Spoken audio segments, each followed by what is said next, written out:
In this video, I'll teach you 4 crucial item tips that you may already know, but don't use efficiently. This is one of the main reasons why you lose matches even after playing well. To understand these essential tips, watch the video till the end. Let's start with the first tip. Tip 1. Anti-heal items. 90% of players either don't know what anti-heal items are or don't use them at the right time. This is why most matches are lost due to the lack of anti-heal items in the team. If you can't eliminate enemies because of their lifesteal or healing, how will you win team fights?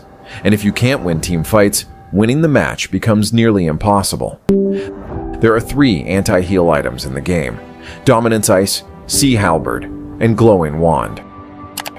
These items are used for different heroes and situations. Dominance Ice, a defensive item for tank heroes. Sea Halberd, suitable for physical damage heroes. Glowing Wand, designed for magic damage heroes. However, most players overlook their unique passive effects. Dominance Ice not only halves the enemy's lifesteal, but also reduces their attack speed. Sea Halberd deals extra damage to enemies with high HP. Glowing Wand applies a burning effect to enemies. So when should you build these items?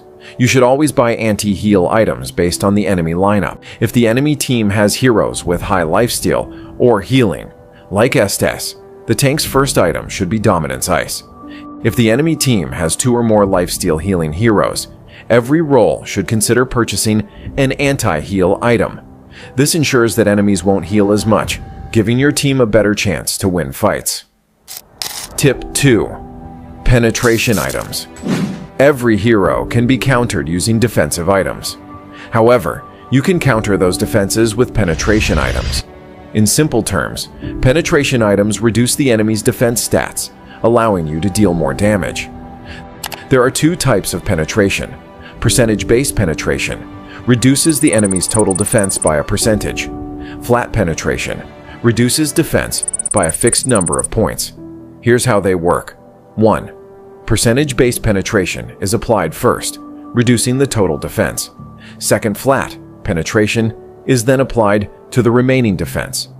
That's why percentage-based penetration items should be built in the late game, when enemies have already built defense items. This will significantly decrease their overall defense, making them easier to kill. However, penetration items are only effective if the enemy has built defensive items. If they haven't, it's better to build attack items like Blade of Despair. Tip 3. Prioritizing items efficiently. Choosing the right items based on the situation is crucial. To make item selection easier, you can set priority items in the shop. By doing this, your preferred items will appear first when they are available for purchase. For example, if the enemy team has multiple lifesteal heroes, you can prioritize anti-heal items to buy them early and gain an advantage in team fights. Tip 4. Buying sub-items in the early game. Many players overlook sub-items, but they can give you a slight edge in the early game. Sub-items are part of main items, but the best part is they are cheap and provide early game advantages.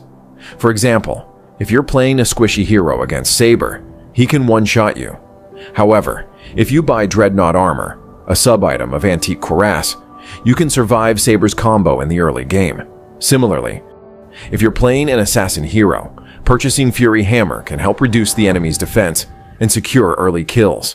Even professional players buy the knife sub-item when playing hyper carry heroes. This helps them farm buffs and jungle creeps faster.